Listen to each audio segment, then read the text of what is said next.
So the idea, you've seen the table area is quite empty. People are really tired after the party yesterday. I think it went very late. The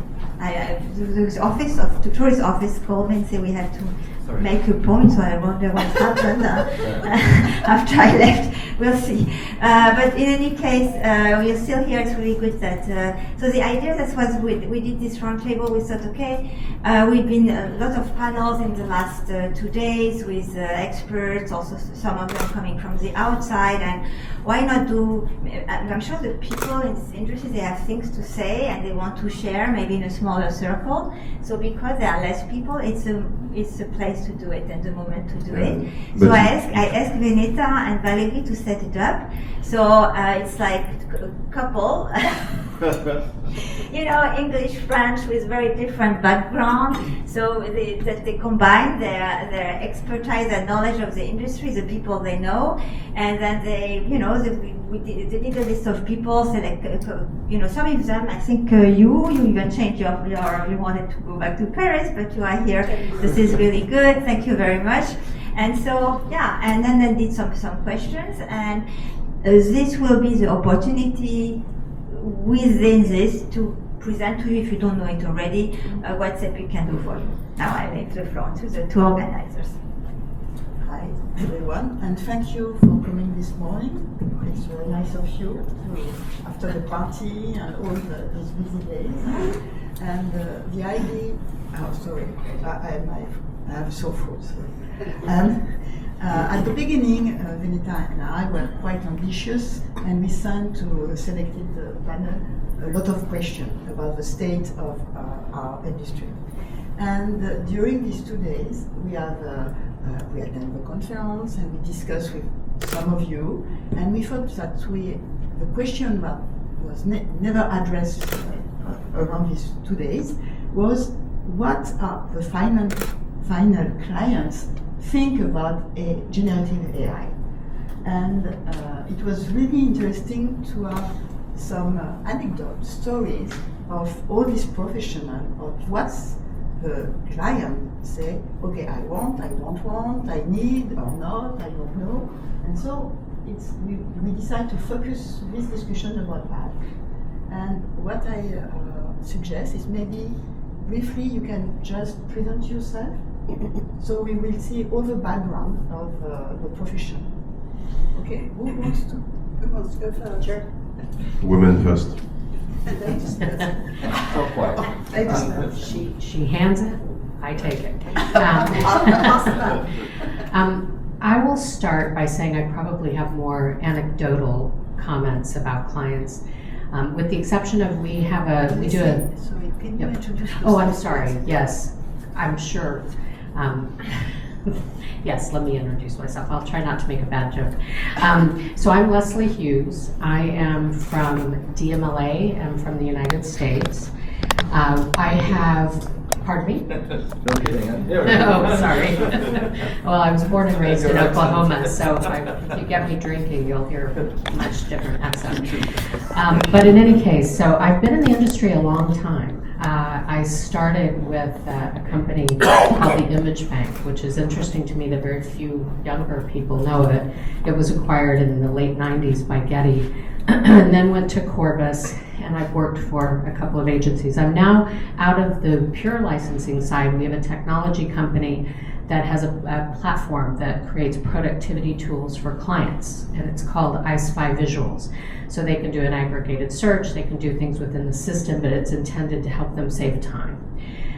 We have a small marketing company that we've had for years, and because of my interest in this industry and the difficulty of getting information, we do a survey every year of clients. And so I'll start with that. In the survey this year, it's the second time we asked about artificial intelligence. And I think one of the most shocking things, about 27% of the respondents were editorial. So it was heavily corporate marketing, advertising, and design. But I think it was 86% said that they are using artificial intelligence, and not only for ideation, but for client work. And this was done in the late late 23, so in the fall.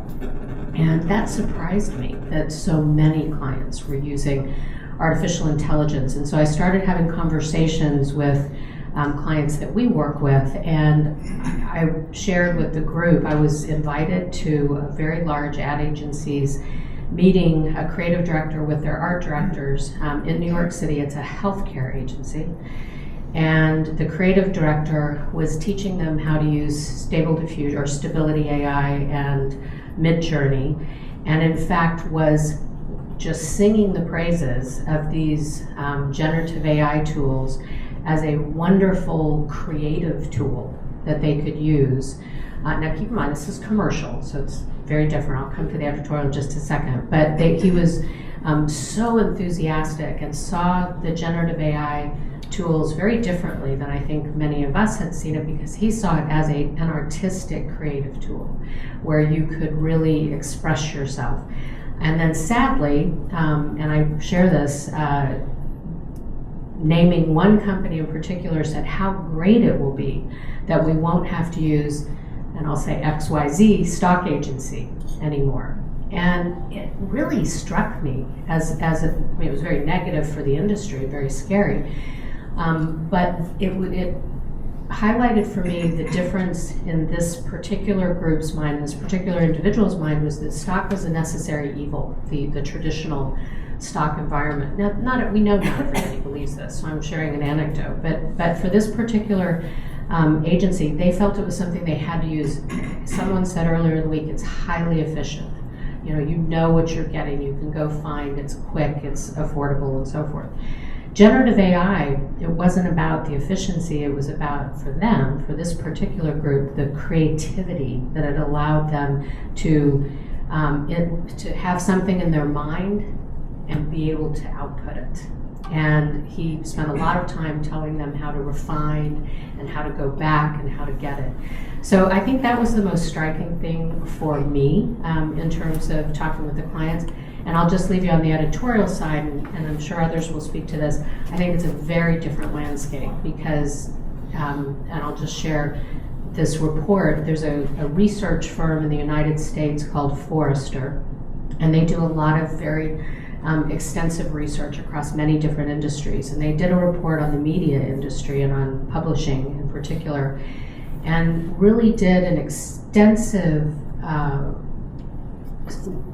report saying that media companies and news had the opportunity to regain and rebrand themselves as trusted resources, because there's so much fear about the fake news. And I'm from the United States, so we live in the world of, the land of fake news and alternative facts. But they said it was an opportunity on the editorial side for these media companies to really take back the moniker if they would accept the challenge and really take the steps needed to verify that information was true. So I think we have two very different worlds, which is often the case. But yeah, so those are my Thank you very much. Thank you very much. Yes. I'd like to pass the baton to Catherine. I think you have some more insight into image users and the attitude towards Gen AI. Yes. Sure. Thank you. Hi everyone, my name is Catherine. I'm with Envato from Australia. I just did a little quick research with some of our strategy guys just around some stats because I'm always curious. I don't know if this is of interest to anyone, but the Adobe Research Global Survey for February 24th, so quite recently, surveyed almost 3,000 creative professionals, and they said that they found 87% of creative professionals are actually using Gen AI to create and edit image and graphics. That's quite a high percentage, I think. They're using it to enhance the actual output of the content, not just for efficiency in the process, which I think is interesting. They found that the barriers to entry, so those that were less embracive of the technology, were 29% felt it wasn't relevant. Only 25% raised ethical or moral concerns, which I thought was really interesting. And the rest were kind of more just kind of nervous or reluctant or didn't know how to use it. We looked at another survey, which is a visual stream. They do an annual survey. This was their 10th survey, again published in February 24. and they found that 3/5 of their respondents use Gen A for work purposes. A lot do it for inspiration, so 29% for inspiration, but to Leslie's point, 30% use it in client published output content. So I think there's much heavier use and adoption in content than perhaps we might like to think. And I sit also on the Australian Technology Council as well, and they've just released their submission to the Australian Parliament today, and they've got some stats on that. I haven't really had time to scroll through it, but one thing that struck me in that is that the adoption or embracement of AI across just Australians that they surveyed has almost doubled within a 12-month period. So I think the rate of adoption is going to dramatically increase. Thank you very much. Yes. Okay. Christophe? So Christophe Relight, I'm the CEO of PIX Ways, which is leading PIX Pass, which is a portal in France gathering agencies. Some of them are customers in this room, and we have every body as press and editors as customers. So we already ask our agencies what they think, but we are not finished asking our customers, users, what they think. So I will talk about what agencies said. Currently, if we look at the figures, we didn't see any difference between now and before Generative AI, the usage of the platform, not at all. But we've got lots of editorial content, lots of historical content, lots of art content, and some illustrative content. What I can say is that the illustrative content is not the highest on the platform, and I'm sure it's impacted by generative AI. But what our agency are saying is that our future is to say that we are coming back to what you were saying. We are pushing through content, through historical content, through art content, through editorial content, of course. So there is a word for us on our platform which have been a lot used in this survey. It was a big meeting we did. It was not an official survey, which was trust. We need to keep trust. So before the meeting, I was thinking of truth. After the meeting, I was thinking of trust. What must we do about facing that trust? I don't have the answer now, but I think the key word is trust for us.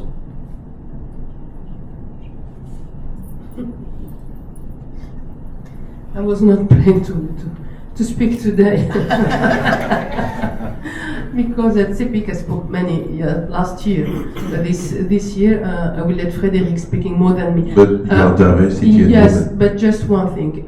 So my name is Malika. I'm working in the photo agency and press and digital asset management, more IT than content. But of course the content needs to have some solutions to store and to distribute this content. That's why I'm here. I agree with Christophe, trust first. Today we work with press, not directly only agency, but also newspapers, press industry, and corporate market industry and luxury companies. Of course, GenAI is also a subject for them. For newspapers, is trust, the content. And regarding the IT and solutions, DAM solutions, for me it's to continue because we did it at CEPIC, you did it at CEPIC, just to have standard information to say this image we authorize to train here, then to continue to give this asset to generate asset. For me, it's your job.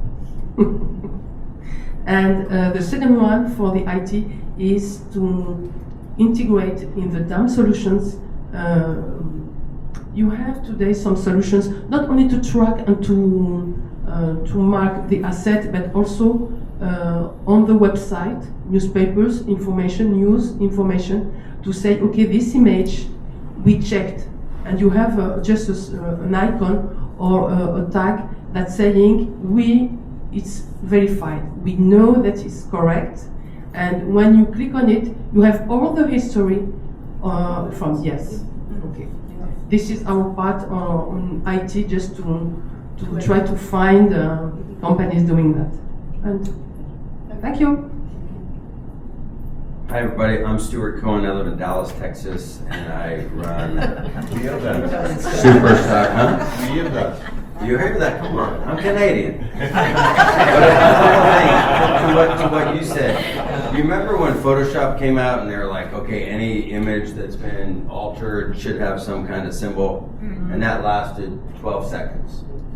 You know, and so I'm afraid if we try to tag imagery that's authentic, I think that'll go away. And another thing, and not to be a naysayer, when we were talking about trust, I work in the commercial world. We sell to ad agencies, marketing firms, and also I come from production, and we still do production. So we work with a lot of ad agencies and corporations, and they'll go for the shiny penny trust. I mean, you could be their best supplier for 20 years, and if something is 5 cents cheaper here, they'll forget you. And I hate to sound that way, but I think that's what I'm starting to see. And the one thing, back to what you guys were saying about how much AI is actually being used, we keep getting told that advertisers will not use it yet because they're not sure of the provenance and copyright and so on and so forth. But to hear that it's actually is being used, especially by pharma companies and stuff like that, is surprising, because that's what we were hearing. And then of course with Getty saying like they're indemnifying anyone who creates stuff from their learning model. So much for people not using it, you know. So as an agency owner and a content creator, it's a real conundrum of where we go from here, because agency art directors, most of them sit around a lot and they're just going to noodle. That's what they do. And they will say, why should we pay him $10,000 to do that? Or why should we pay Superstock to license that picture when I'll just noodle here on Stable Diffusion and it'll be great, you know, and I'll charge my client. So the future, from where I sit, you know, I think there's some positive stuff, but I think this AI thing, I'm feeling like we gotta learn how to live with it, and it will be part of the lexicon, whether we like it or not. So how do we integrate it into our collections and our workflows in a positive way that, you know, we'll be able to live with going forward. So that's where I stand. But this has been great. CEPIC's been great. So thank you. Hello, I'm Hemant Mehta. I'm from India. We produce images, and we also have a sales team that sells in India. We're one of the largest agencies within the country. So I have a little anecdote here. So when since we produce Indian stock and we are very conscious of the kind of quality that we do, so there's another company called Images Bazaar. So he and I got together and we said, let's not sell our images cheap, because we do some exceptional work, and let's try and retain the quality, and let's not go into the micro stock model. So both of us decided that let's not kill each other, and let's stabilize our business and try and sell and make as much money, because we are the only two companies in the subcontinent that have the kind of numbers to impact the market with Indian creative lifestyle images. So we started pricing the images at a certain level. We were doing fairly well, and suddenly last year I got a call from him and to say that look, things have started to change. So I said, what happened? So because I couldn't see any. He sells more of the Indian lifestyle images than I do. So he said things have started to change, and there is going to be a dip in the market. So So I said, no, he's just being pessimistic, things will be fine. So I've realized that, most of the clients in India that needed this niche kind of imagery, which is Indian creative lifestyle images, they started to create those images on Midjourney. And I have not seen that kind of a hit, but he has, and he is worried, on how much it's going to impact. And when I came here, and I was, in fact, I wanted to go back happy and optimistic, and wanted to go back and tell him that no, things are going to be fine. And I got this questionnaire from Valerie saying that, what do you think, what can you say about AI? So my first reaction was that I want to know what the impact is going to be on us. So yeah, I think it's for me. I think it's early days. I heard that there are 100 million images or whatever the number is being produced every day. So 2 million, yeah. By Midjourney. 2 million just by Midjourney alone. So I was scared. Yes, I was scared, and at the same time, I thought to myself, it is scary. yeah, but there was an optimism that I tried to extract out of it, that if so many images are being produced, then what about authenticity? And we discussed this in the group yesterday, the day before, that there will be a time that when anybody sees an ad, he wants to relate to that ad. It's aspirational, and if he's doubtful whether that person holding that particular product exists or is not even a human being, how much of a relationship will he have with the product or the ad? So I feel that AI will have its own space somewhere, and we will have to ramp up our creativity. We will have to ramp up our productions to a level that AI has to think twice to copy it. And once it copies it, we should be able to map it then. So yeah, that's it. Thank you, Matt. And it's interesting, you notice how fast it goes. Yeah. It's the volume and speed of the way people use tools as Midjourney. That's right. That's right. So finally, Bye. have a good day. So my name is Fred, so I'm CEO and co-founder of Activo with super one Malika. By the way, at the end of the day, so we are a consultancy company, more or less to find the right path to take for retailers, brands, agencies to find a solution. If you are looking at today at the Chief Martech stacks that has been published 2 weeks ago, it's 14,000 of solutions. So how can I start? So this is more or less what I'm trying to solve. But at the end of the day, it's all about the customer experience, and also reason why we organize some main, I think today we can say the main DAM conference in Europe, which is on DAM. So it's free. You can visit and come. It's always at the end of the year. CEPIC is our sponsor. Yes, and something in fact, especially last year, it was a clear representation of our subject today, because at the end of the day, it's all about the trust and it's all about the technology. And we had 2 conferences, one managed by I will smile.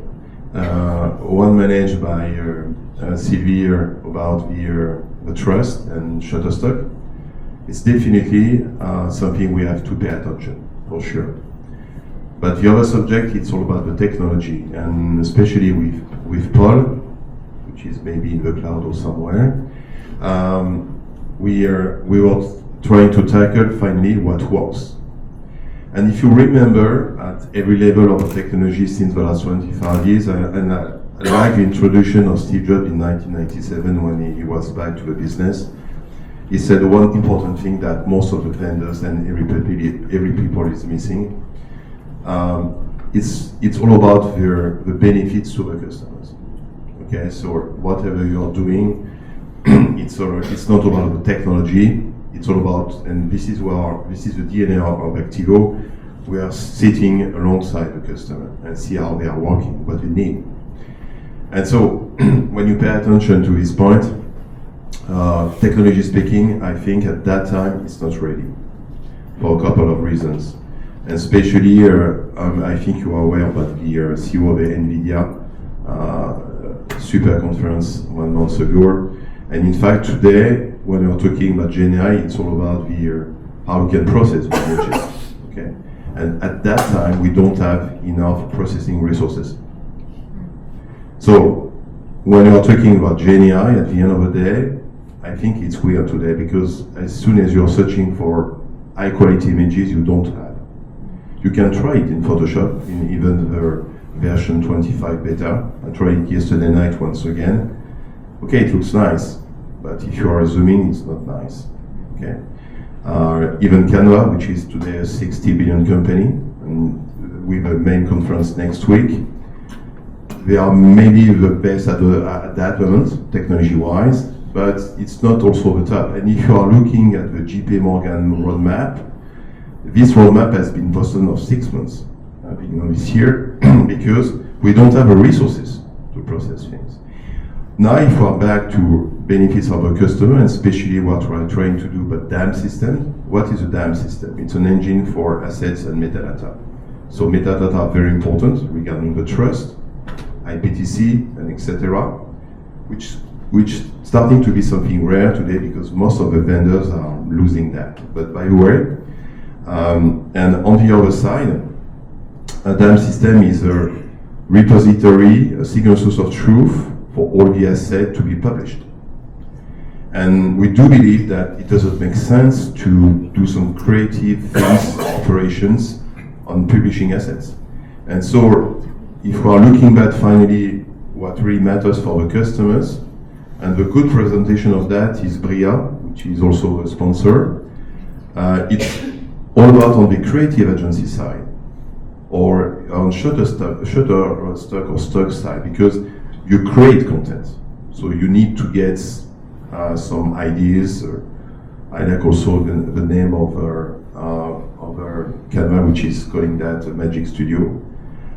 So you need to get some ideas. So you can create, you can get some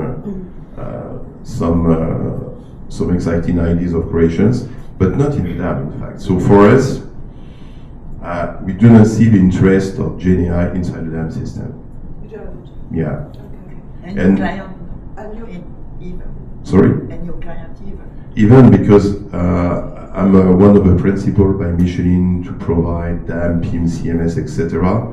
We made a lot of tests with the people, but on business side they say yes, but this is a place where we need to trust the content, and not we are changing something. It's more on the agency side. So reason why it's not all about DAM, but PIM, but because PIM system, product information management, are very important because they are driving today most of your information on websites. It's not always also the right place. Yes, we can use AI in order to bring some control of all the data lake of the enterprise. And the last thing, and maybe I would like to add, and I think it was really related to sometimes Adobe is very creative. I think maybe you saw, I shared with you, Sylvie, you know this article Petapixel, where Adobe says AI is the new digital camera. So it's for my friend Mitty. No? So, so at the end of the day, because photography is also at the DNA of a company, and I think maybe you saw every time I've got minimum 3 or 4 cameras in the pocket. But photography is very important, especially this is Festival de Cannes. I got a lot of friends. They are dying. They are dying because in 2000 we were able to sell a cover for 2,000, and now it's 200, or maybe here. Can you maybe make me something free? So I do not think that AI, and more or less what this article is saying is that it's more marketing buzz things, but never it will replace the way to catch up details, the people, and etc. The only way maybe it can help, of Of course, and this thing I got in the end is a clear representation. When I take a picture with an iPhone, you have 4 billion operations, and 25% of the operations are using microservices in the cloud to enhance the picture.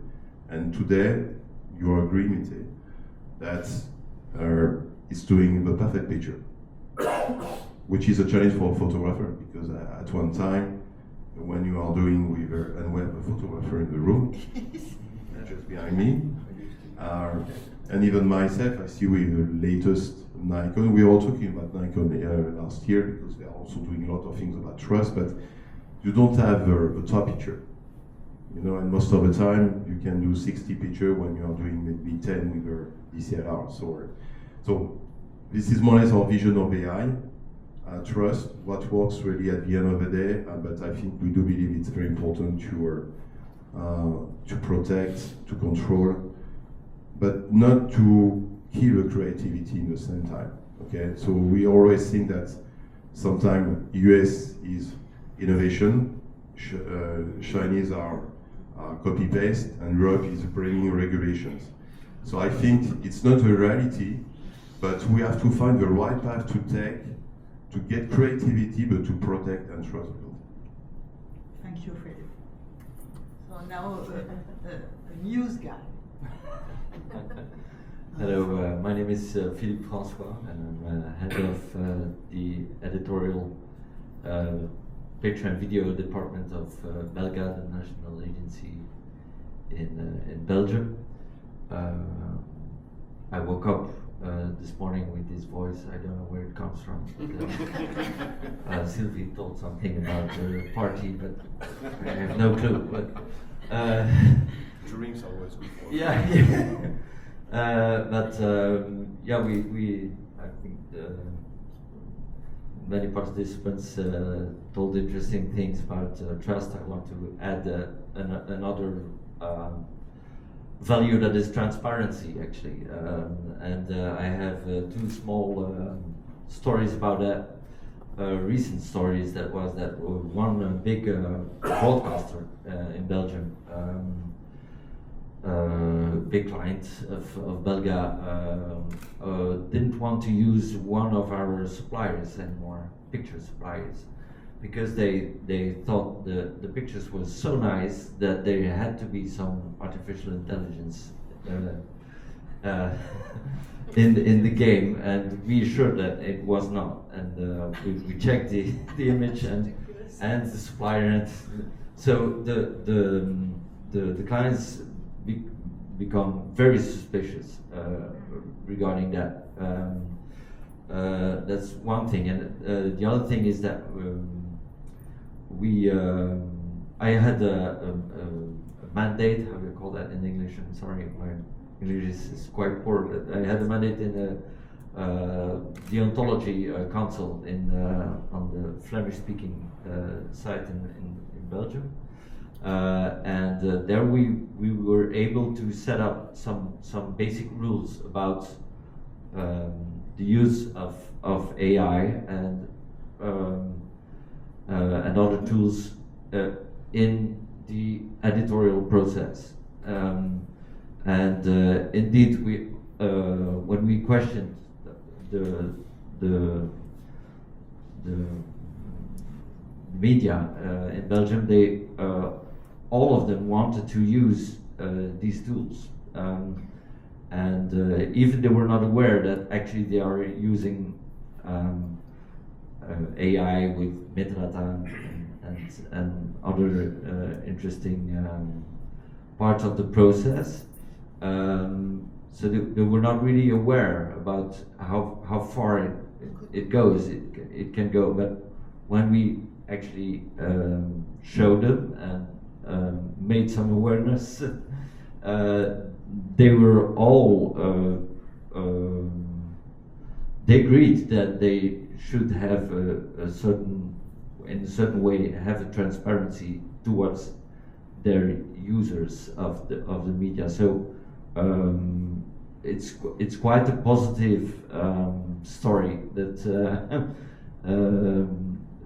the experience we have is quite positive, but we have to be very cautious about what we do and what we have to be very transparent. I think transparency is key in our business. Thank you very much. Mette. I am Mette Zinoglu from CEPIC Congress. We are 100% editorial agency. We never use AI, and I think we never will be used in this technology because the client trusts us. We cannot give the picture with the modified and this one. Of course, some of our provider, sometimes they send us, we detect this picture and we delete immediately and we put in trash. Because in the editorial side, in the news information, you cannot give the fake news these pictures. And all my market, this is the 90% from the editorial side, like the old-fashioned. We are the old-fashioned agency, but we existing during the 50 years, still in the business. And this is very clear with the client, and this is very trust us, we trust them. And of course, maybe we will. This is something is new. Is okay for the use in technology, in medical, and computer. It's okay, but not to modify the information in the image. You know, and if you are looking. Going in the Adobe stock, you type the Gaza, you can find thousands of images with the AA, you know, and some client in some newspaper in the small country, he used this picture from the Adobe, you know, and after they upset, the client upset. This is the problem, and today this is the big problem with the like Shutterstock, Getty, Adobe. Give this tool to people and make the image, and we can sell your image. And the incredible situation, you know. And I don't know what will be going. And of course, in the same time, we are happy. We are happy because we can continue to sell our pictures because the client trusts us. What we need, more space in the newspaper, more publication we need. We cannot need the AI to make the pictures, but we need the client buy the newspaper, to use newspaper, not just the web, internet, you know, and that's all. And I think we will still hear 50 years more. Never mind that. I don't think. And the like for the what they say when the Photoshop is coming in the 30 years before, and everybody afraid the newspaper. Nobody speaks Photoshop, and after this is everybody with the CD right type. After CDI Active. And after this one, the end of the last 2-3 years, everybody speak NFT and nobody speak now FT. And then maybe AI, we can stop to speak with AI in the 2, 3, 4 years. That would be great. That would be our dream. What's interesting is I am still with the dream. You know, without dream, I'm not still here.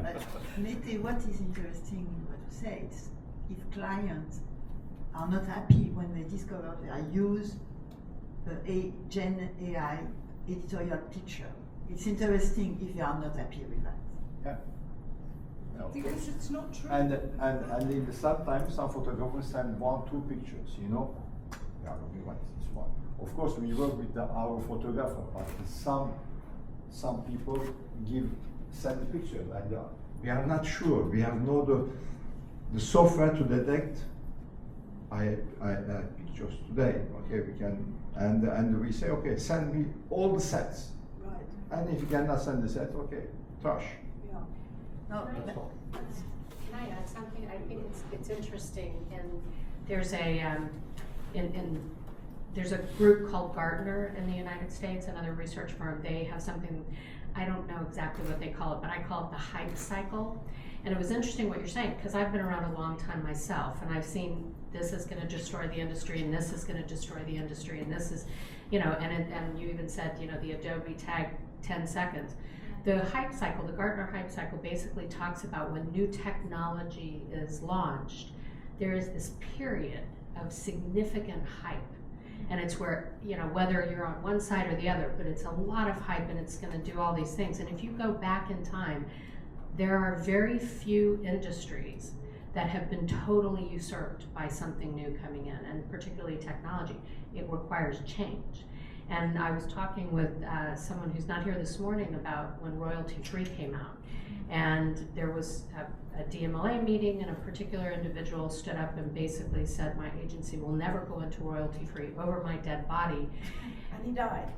He actually did, but 4 years later, the bigger issue from the industry perspective was he was out of business.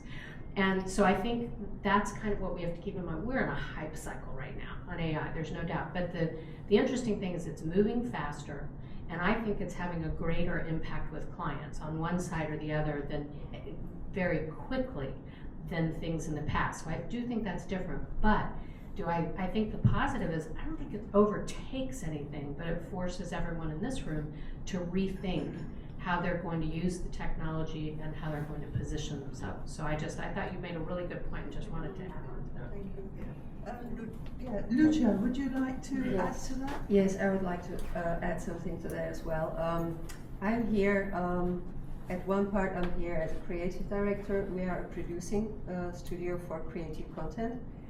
And I see all this issue about AI, speaking about what do the customers want, okay? I'm not talking about now, I'm just trying to imagine I'm a customer or get from the feedback from the customers as well. The customers don't want the same pictures all the time. The customers want diversity, and this is why they are using AI, because it's a creative tool. And they are developing their ideas there and so on, because when I am speaking to people who actually use stock photography in their daily routine for work, they are tired of scrolling and scrolling and just seeing copies of copies of copies of copies, you know? And so this might be one reason. Another thing that when I was listening, who are the customers? Because the age group of the customers is not 50 plus, you know. It's like the truth is that Gen Z is coming, you know, and they think differently.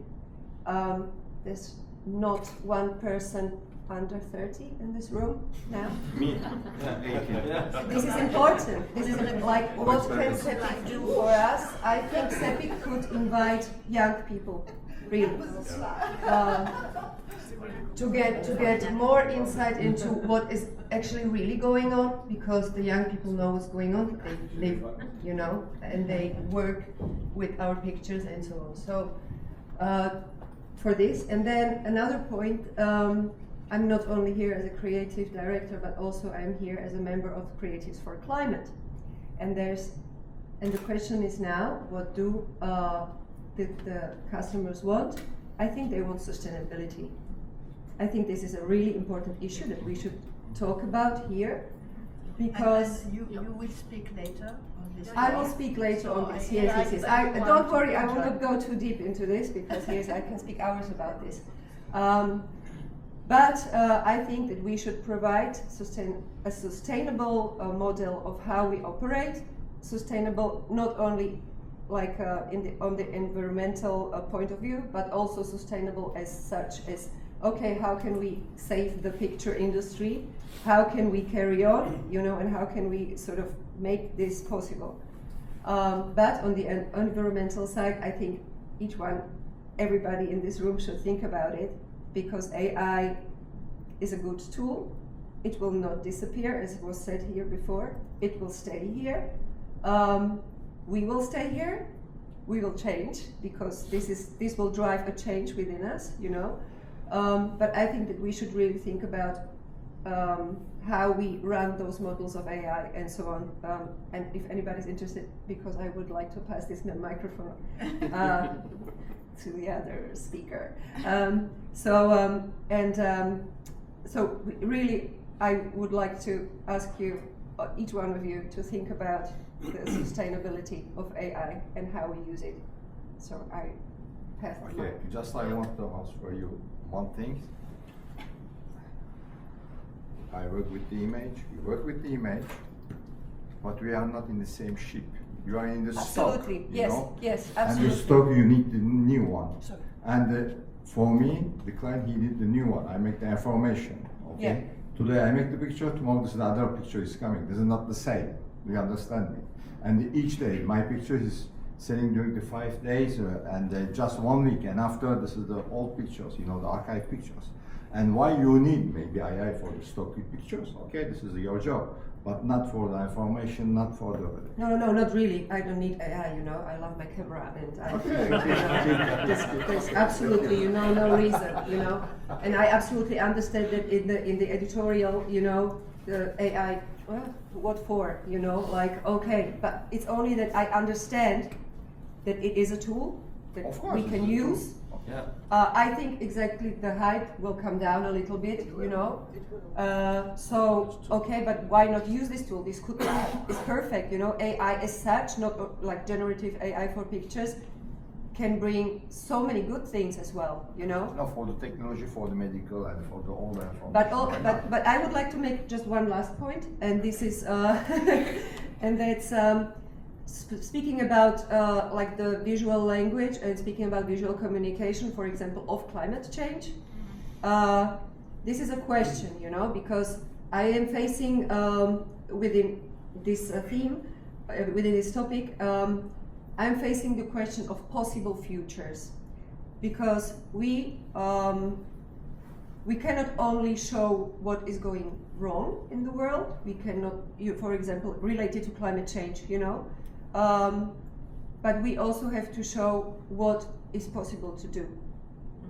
And for this for example, AI could be useful, but not always, because the pictures they generate, you know, the pictures they then generate are not really relatable to climate change. You know, like my. I think we will have this discussion. Yes, okay. Later on, because I want to be sure all the gentlemen. Okay. Because we are, you know, 10 minutes. No, it's fine. We will, in terms of organization, I think everybody is here. I don't want Lucia to stand alone afterwards. I think we should integrate it into the. We don't know how many people. No, but I totally agree. But I don't know the planning of everyone, so Yeah, I sure, want sure. to be sure. Everybody gets Yes. Thank you.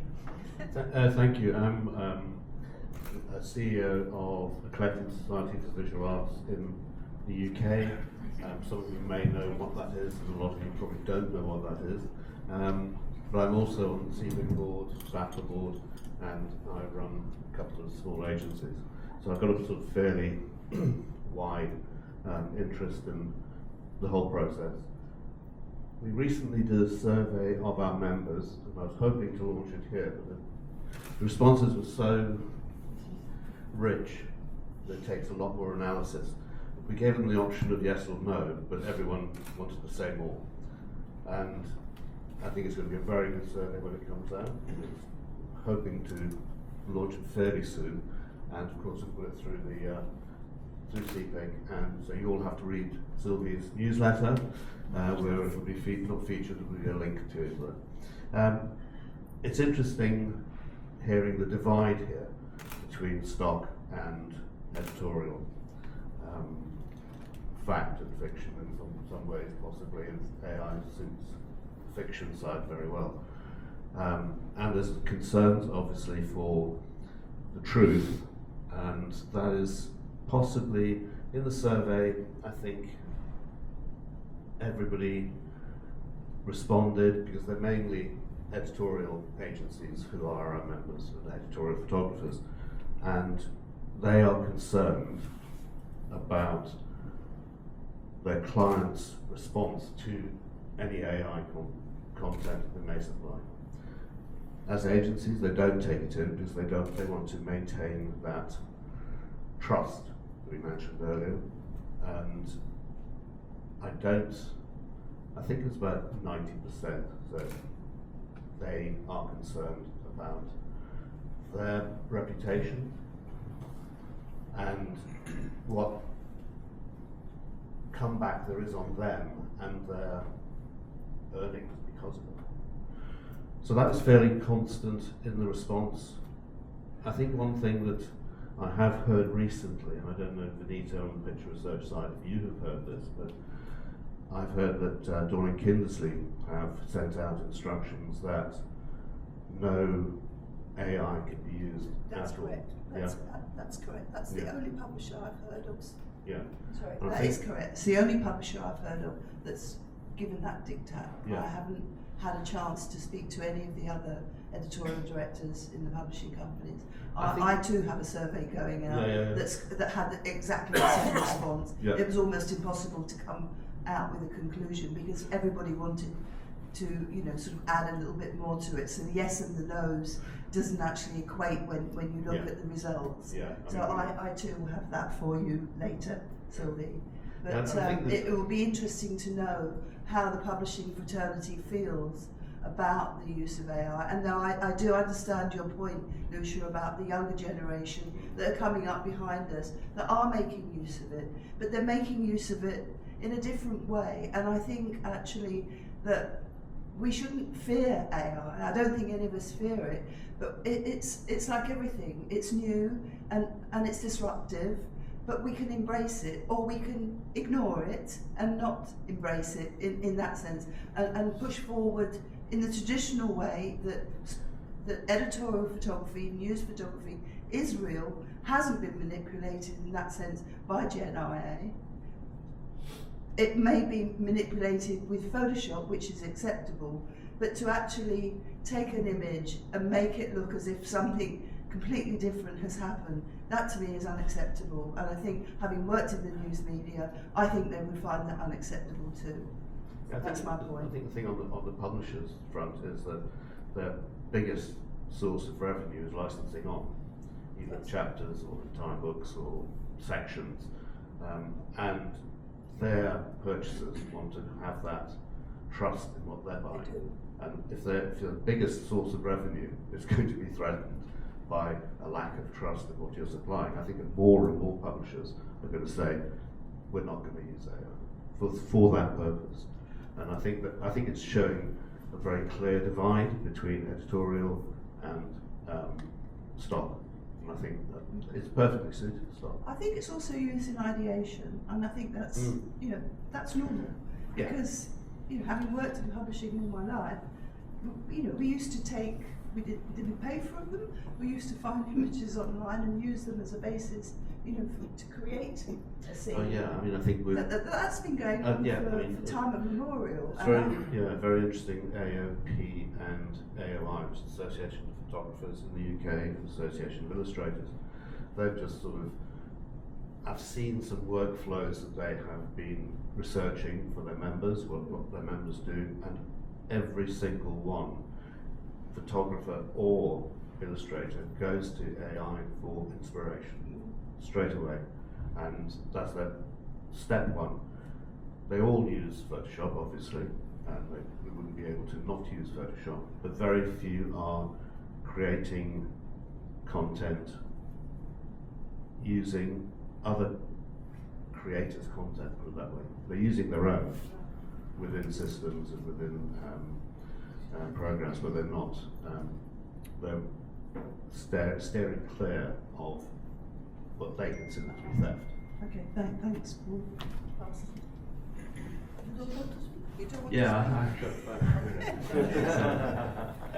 So I'm John Bullen. I work at Top Photo, which is a historical agency. Really, it's mostly built of press photo history.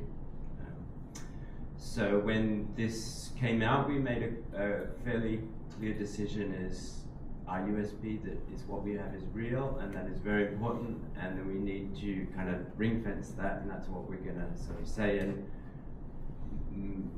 by doing that, possibly that increases value. So that's what we're hoping, that the real will actually be more important, and prices might actually go up. Who knows? But in terms of threats and something else, the historical side of it is finite. You can't take a picture in the past. Of course, with generative AI, that's slightly changing that, in that you can now have more pictures of Winston Churchill or something else, but they're just not the real thing. And so that is that is a worry because, you know, it depends on how it goes. But so far, when we were quite early to issue a statement that we weren't accepting Gen AI, that everything you see here is real. I think all of our suppliers, except for one of them, said we're with you on this. Many of them said we hadn't even really thought about this, we should be doing it ourselves, and that was included press agencies, which should have shocked us a little bit. And when they went in their investigations, they actually came back and said that although their picture library was fully on that, their kind of journalists, the people that are outside on the desks, were already creating concepts, pictures, because they thought it was easy, and they were then had to put things in place to make sure that the things that their kind of journalist people were creating for sort of this concept of a head with computers or whatever coming out of their things weren't going to get fed back into the library as stock. So that was interesting. And we had, you know, going to the client side, we had some responses from clients. So firstly, they were very positive that yes, this is what we want. Thank you for sharing that. We're very happy that that trust mechanism is in place. And there were a few of them that also said that their companies were following this. It's not just DK. And one of the surprising ones, I think, was a client that we have that does a lot of book covers with us, and they use the historical pictures for book covers. And that to us was kind of the biggest threat. You know, they would just do a book cover completely AI generated because it didn't really matter about the editorial. It meant more about the feel of the time, everything else. So that for them to say that they were not doing that was very reassuring. But I think the motives behind that were very much legislation and legal as well, not just ethical. I think there's a little bit of both, you know, but we're still out on legislation, and I think that's going to make a big change, especially in the UK at the moment, because we're hearing now that we've Brexited that it could be a free-for-all in the UK, that it is, you know, fairly encouraging tech. They want to encourage tech. So if that happens, then legislation is always slow to catch up with technology. And because it's not there, everyone's sort of worried, and we're going to wait and see, and then that could really be the tipping point of whether we go one way or the other. Well, that said, Gilles, last but not least. Hi, so I'm Gilles Taquet, I'm CEO of Photo Nonstop, and also Bias Photo and Roger Violet, 3 different agencies in Paris. And I just want to share a story that happened last year with one of our clients, which is Le Monde, a famous French newspaper. They download from Photo Nonstop, so it's a stock agency, Photo Nonstop, so they downloaded a picture of 2 glasses of rosé with a Provence background, and it happened it was AI. It was a picture which was provided by one of our partners, and of course it was in the caption, it was mentioned it was AI, but they didn't pay attention of that. And they used the picture, they published the picture. So it was not a big deal, it's just 2 glasses of rosé, okay? So, but afterwards, they give us a call and they said, we don't want any AI picture anymore. So please pay attention that when we do our searches on your website, that we won't have any kind of that pictures. So what we did and what we do now, when we receive pictures from our partners, where it's obviously AI, usually it's in the keywords or in the captions. We put all of them in a special collection, and we don't allow certain customers, certain clients to have access to this collection. This is really important for that kind of client. Some others don't mind. For instance, for book publishers, for covers, they don't really mind. But you know, for newspaper, it's really important for them. Again, a glass of rosé, nobody cares. But you know, it's a principle. Yes, it's the ethical way of I'm working for Moi Tennessee, and studio, creative studio of Moi Tennessee in France and in US. I'm sorry, but for champagne and also for immunity and for rosé, the glass and the bottle of wine or champagne is the main subject for them. And they generate the content, never. And otherwise, also have Roger Violet, which is a historical and archives agency.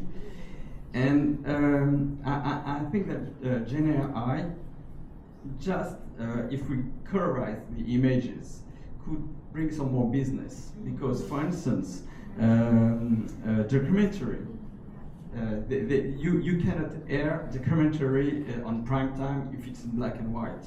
So even if they buy pictures in black and white, they will colorize the pictures.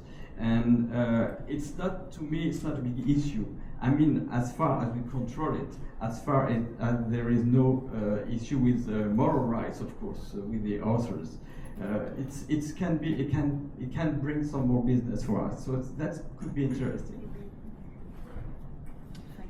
No, I just wanted to say, because it's also what CEPIC can do for you, so I have to say something. And since you mentioned legislation, but I think I do think that most people actually in the room, there are not like that many, would know that this is the main job of CEPIC actually is not even this Congress, which is probably the most visible part, but it's really the work on legislation that is key. Without this Congress, without all these people coming everywhere, we would not be able to do any legislative work in Brussels. We simply would not have the funding. And so this funds this as well. And I mean, I don't want to talk too much on CEPIC, but I think you've seen at these conferences with Google participating, we worked on them. We had this. I mentioned that when Craig Peter did the keynote speech, that thanks to this work, to this legislative work in Brussels, we were able to work with Google and change features in Google Images. So that's something very concrete that you can see. The licensable badge, this is CEPIC, right? Just that you know, it's CEPIC, right? I was at the first meeting when they proposed this in Paris. And with Alfonso Gutierrez, who was the president, and Marisol, we were invited in Paris, and we were told not to say anything before they launched it. So, but it was a CEPIC, and I want to insist on this. No, because I know then other organization came in, and this is really good, but this is thanks to this work, which is step by step. And so yes, it's true, legislation is very slow, but you can take, it's not because it's slow that you cannot have an effect on legislation. This is something that most people, because it takes 5 years, think, is it worth it? It is worth it. It is really worth it. And so, yeah, I take the opportunity to say it. And by the way, with Lucia, I want also to say explain a little bit how we work. Also with these volunteers, because Veneta and Valerie are actually volunteers for CEPIC. So since we're non-profit, we have a board, which is a completely voluntary board. Some of them are here, participating here. So being a board member is not just being a board member, it's sitting there. It actually means work. So Emily, the president, is not here today. She had to leave. But it's we have one meeting a month as a group, as a board meeting. Then we have on the lobbying side, we have a lobbying committee. So Philippe is a member of it, and Catherine is a member of it, and Paul, yeah. So actually almost, and Emily, but she's not here. So we meet every two. And no, but you're part of the Congress subcommittee. Yeah. I mentioned the board. No. Sorry to misunderstand. I mentioned the board of CEPIC, and then I mentioned the subcommittee. So we have the lobby subcommittee, which meets every 2 weeks with a 3 parts. And then we have we meet every 2 weeks. And then we have sorry for the misunderstanding, but I was really misunderstanding. And then we had the Congress subcommittee, which was actually meeting every week at 7 o'clock, right? 7 p.m. and very since since the board was elected, with Gilles Levic, Gilles is not in the room, but every Tuesday or Wednesday we were meeting at from 7 to 8 p.m. I tell you, this was something to make this congress. So that's the board. Lars is not here, so we have 8 people. We showed some slides during the congress, and then the pictures are also in the program. That's the board of CEPIC and the way it's organized, but we also work with volunteers. So Valerie has been coordinating several working groups, and so far we had 2 working groups. The first one has been on enforcement working groups, so we worked out some guidelines which are available on the website with enforcement companies. Many of them are here. So Big Rights was not. I mean, actually, you were not part of the Yes, he was. Yeah, of course, Elsa was part. Yeah, Elsa was representing PICS. That's the enforcement. So we worked out some guidelines how to handle clients when there's some kind of when they actually we find some picture that they have taken, and then we have a standing working group because there's so much work on this, which is the AI working groups, and with changing participants. And it's coordinated by Valerie, and we also worked out some guidelines which have been super helpful in Brussels because we were almost the first to have guidelines, and we could send it to everybody, to all the MPs, and it really raised our credibility put us in the picture. And now, probably next year, starting with Lucia, we'll do a presentation today, and she brought up the subject herself. We hope to have something, a working group on the environmental impact, because this is, as a picture industry, we do have a responsibility in general terms. Last year, remember, we had a panel on diversity and inclusivity. Imagery is political. Imagery is, is a political tool. And so with the environment, we have to thank Lucia for bringing that to us. And so we will, in the next couple of months, we'll see how we will do it. But yeah, so this is my comment. Thank you. Thank you, Sylvie. So, do you want to end? Any comments? In the audience? Someone want Any to questions? take the opportunity to have a last word? Just very interesting and very open and very informative about the other different aspects. But I do think that there are new words coming in. I mean, I am listening to the new words like adaptability and sustainability. They're new words that we haven't really used in this industry. I know we adapt and we're flexible, but it can take us quite a while, particularly if you're a big organisation that has to undergo a lot of digital changes and things like that. But I think the sustainability is a word that's generating in every industry, and it's amazing it's taken us so long to think about it. But I know various aspects, like the AOP is very involved in that. And maybe it's somebody to bring along for another meeting. But we're still coming up with the old words of transparency and trust and truth. And I think those are still words that are going to remain with us. And I think that's really important. It's my 10 cents. If I can add something, in our precious guideline, all this work and sustainability also were included, and I'm very proud of the work that's been done, and nothing, we regret nothing about what we have brought in this guideline. No. We want to add more, but really it's a very good day. Just one thing, your images are stored in DAM systems, and I think all the vendors we know today, they are working on the sustainability in the solution DAM. So we met in Paris during last 2 years, different conferences speaking about how the DAM can help you to manage the content with a sustainability view. And as consultant, when we speak with a client that I provide content, we always say, first of thing, perhaps 10 images is enough. It's not necessary to create 100. 10, we have all the story through 10 images. The first part, And the second one during all the dam system is to say, just to have a button to say, click on it, all, and list me all the images that never has been viewed or never have been downloaded. And then what we are going to do with these images that are stored in clouds and never used. It doesn't mean they're bad images, it means that nobody can find them.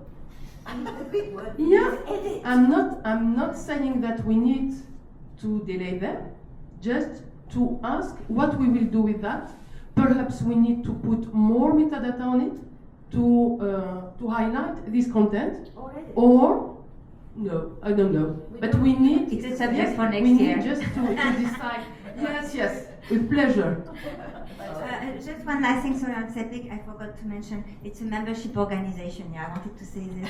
And it's important. It's a membership organization, so membership is open to anybody, right? And second thing, it's a membership organization, so it's a network organization. And all this being done is because there is this network here, and also with the guidelines, etc. And with the year, you get a great network of people, and because they work so closely together, and this is this work together that makes it happen. At the end, there is always something starting. It's not just one person or one organization. It's actually all these people and organizations working together. And for me, it's a question also of value. So it's very important value, this community. Okay. So maybe we can give you a little pause before your Yes, let's have a break. And really thank you for attending and for sharing your experience. Really, it was, I think, inspiring and really, I like this format very much. I have to say thank you very much. Thank you both of you. Thank you. Yes, Thank thank you you. both of you.